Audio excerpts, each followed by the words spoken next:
दोस्तों, आपको वह सच्ची कहानी नहीं पता जो हम आपको बताने जा रहे हैं। ये एक भूतिया गुड़िया की असली कहानी है। आपने आज से पहले जो भी भूतिया गुड़िया की कहानी सुनी होगी वे सभी असली नहीं होगी, लेकिन जिस गुड़िया के बारे में हम बात करने जा रहे हैं वो आज भी इस दुनिया में है। संभव है कि आपने किसी हॉलीवुड हॉरर फिल्म में इसके बारे में देखा और सुना होगा। कहा जाता है कि इसकी असली कहानी कुछ और है। दरअसल इस गुड़िया को भूतिया इसलिए कहा जाता है क्योंकि माना जाता है कि ये गुड़िया जीवित है। फिल्म एनाबेल क्रिएशन में इसके बारे में जो दिखाया गया है वो इस गुड़िया की सच्ची कहानी से थोड़ी सी अलग है। और मैं आपको बता दूं कि ये गुड़िया ऐसी नहीं बल्कि ये असलियत में ऐसी दिखती है। अमेरिकन लेखक जॉनी ग्रुएल ने सबसे पहले अपनी एक रचना में इसका जिक्र किया था, लेकिन सच ये है कि बेहद रहस्यमय ढंग से ये डॉल उनकी जिंदगी में आई थी।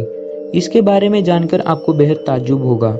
दरअसल बात उस वक्त की है जब लेखक जॉनी ग्रुएल बच्चों के लिए एक किताब की श्रृंखला की रचना करने जा रहे थे। उन्होंने रेजडी अन सीरीज नामक एक किताब के साथ एनाबेल डॉल को मार्केट में लॉन्च कर दिया। उनकी यह किताब लोगों के लिए बेहद रोचक विषय थी। डॉल के पीछे छुपी अनोखी कहानी ने लोगों को इसे जानने के लिए मजबूर कर दिया। बात उस वक्त की है जब जॉनी ग्रुएल को अपनी घर के बैकयार्ड में यह डॉल मिली थी। जब उनकी बेटी मार्सेला पैदा हुई तो वो उसी डॉल से हर वक्त खेलती रहती थी। जॉनी ने जब अपनी बेटी को डॉल के साथ खेलते हुए देखा तो उन्हें रेजडी अन स्टोरीज लिखने का आइडिया आया। पर दुख की बात ये थी कि 13 साल की उम्र में ही मार्सेल की मौत हो गई। उसकी मौत का कारण संक्रमित टीका बताया गया। मार्सेला के मौत के बाद जब रेजडी अन स्टोरीज को मार्केट में लाया गया तब उस डॉल का मॉडल भी उस बुक के कवर पेज पे छपा गया।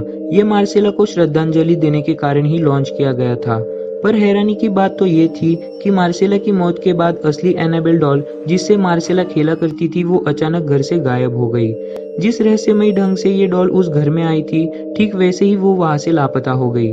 किसी को नहीं पता था कि वह गुड़िया कहाँ गई। फिर एक दिन वो असली डॉल एक एंटीक शॉप में मिली। ये बात है सन 1970 की। एक नर्सिंग स्टूडेंट जिसका नाम था डोना, उसकी माँ ने डोना को ये डॉल गिफ्ट की थी, लेकिन डोना ने डॉल को पाने के बाद से ही उसमें कुछ अजीब चीजें नोटिस की।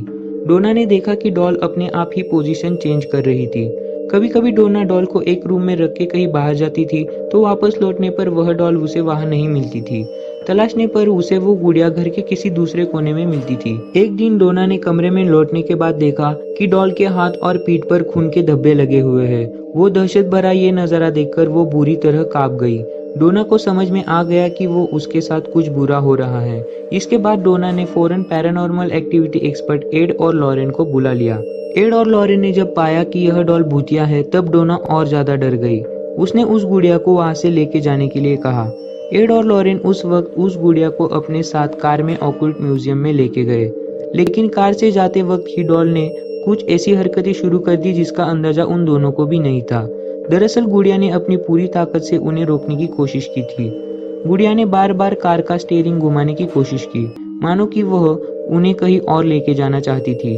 बड़ी मुश्किल से एड और लॉरेन अपनी मंजिल तक पहुंच गए। एड और लॉरेन ने उस शापित भूतिया डॉल को अपने म्यूजियम में मंत्र से एक कांच के बक्से में बंद कर दिया। माना जाता है कि आज भी उसकी ताकत एक्टिव है। इसी के कारण उसके पास किसी को जाने के लिए नहीं दिया जाता। दोस्तों, आपको एनाबेला के बारे में क्या लगता है ये कमेंट करके जरूर बताना। और अगर आपको वीडियो पसंद आई तो लाइक और सब्सक्राइब जरूर करना। धन्यवाद।